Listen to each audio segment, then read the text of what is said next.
ये कहानी है दो दोस्तों की जो कि एक छोटे से गांव में रहते थे। एक बार वो दोनों किसी काम से शहर गए और वापस अपने गांव लौट रहे थे।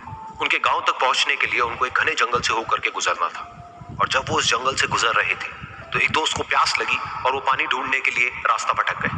थोड़ी ही देर बाद शाम हो गई और रात होने ही वाली थी। तो उन दोनों की नजर एक गुफा पे पड़ी जो कि पेड़ों से घिरी हुई थी चारों तरफ से। तो उन्होंने सोचा कि यही जगह ठीक है रात बिताने के लिए। तो दोनों ने कुछ लकड़ियां इकट्ठी करी, उस गुफा के अंदर गए और आग जला करके वहां पे बैठ गए। रात का वक्त था, गुफा के अंदर आग जल रही थी, बाहर बिल्कुल अंधेरा था और कुछ जानवरों की आवाजें आ रही थी। तो उन दोनों में से जो एक दोस्त था वो अंदर ही अंदर डरने लगा, क्योंकि उसने भूत प्रेतों की बहुत कहानियां सुनी थी कि रात के वक्त जंगल में कुछ भयानक आत्माएं भटकती हैं और अगर उनको कोई ऐसा भटका हुआ आदमी मिल जाए तो उसको नहीं छोड़ती। तो जब उसने भूत प्रेतों की बात अपने दोस्त से करी तो उसके दोस्त ने हंसते हुए उससे पूछा, क्या कभी तूने किसी भूत को देखा है? तो उसने कहा, नहीं मैंने तो नहीं देखा, लेकिन मेरे कुछ जान पहचान के लोग हैं जिन्होंने देखा है। तो उसके दोस्त ने उसको समझाने की बहुत कोशिश करी कि यार ऐसी सुनी सुनाई बातों पर विश्वास नहीं करते हैं, अब तू सो जा और मुझे भी सोने दे, मुझे नींद आ रही है। और इतना कह करके उसका दोस्त वहीं पर लेट गया और थोड़ी देर में सो गया। लेकिन वो जो अंदर से डरा हुआ था वो लेट तो गया, लेकिन उसको नींद नहीं आ रही थी। उसको लग रहा था कि शायद यहाँ पर कहीं कोई है जो छुप करके कहीं से उसको देख रहा है। उस आग की वजह से कुछ परछाइयां बन रही थी वहां पर पत्थरों पर, तो उन परछाइयों को देख करके भी वो डर रहा था। फिर कुछ घंटे तक ऐसे ही चलता रहा। फिर उसके बाद में क्योंकि वो थका हुआ था तो उसको नींद आ गई। लेकिन नींद आने के कुछ देर बाद ही उसको एक सपना आया। सपने में उसको एक बहुत ही भयानक परछाई उसकी तरफ बढ़ती हुई नजर आई। अब जैसे जैसे वो अंदर से डरता चला जा रहा था, वो परछाई उसके और पास आती चली जा रही थी और बड़ी होती चली जा रही थी।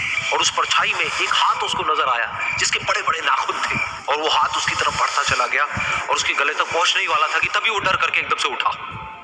फिर उसने अपने दोस्त की तरफ देखा जो कि सो रहा था, उसको पकड़ करके जोर से उठाया। फिर उसने अपने दोस्त को बताया कि उसके साथ में क्या हुआ। तो उसका दोस्त फिर हंसने लगा। फिर उसके दोस्त ने उसको कहा, अब अगर दोबारा से तुझे वो परछाई दिखे तो तू वही कहियो जो मैं तुझे कह रहा हूं कहने के लिए। फिर देखते हैं वो परछाई तेरा क्या करती है। तुझे अपने अंदर ही अंदर बोलना है, मैं तुझसे नहीं डरता, सामने आ। तो उसके दोस्त ने वैसा ही किया।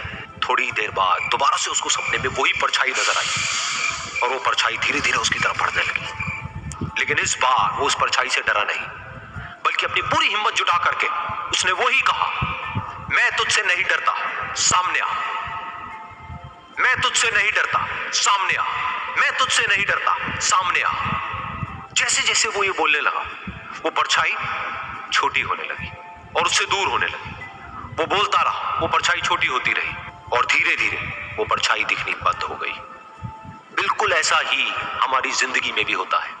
हमारे अंदर जितने भी डर हैं, उससे हम जितना डरते हैं हम उतना ही छोटे होते चले जाते हैं और वो डर उतने ही बड़े होते चले जाते हैं। लेकिन अगर हम अपने अंदर के डरों से नहीं डरते हैं और उसका सामना करते हैं तो दुनिया का ऐसा कोई भी डर नहीं है जो कि हमें डरा पाए।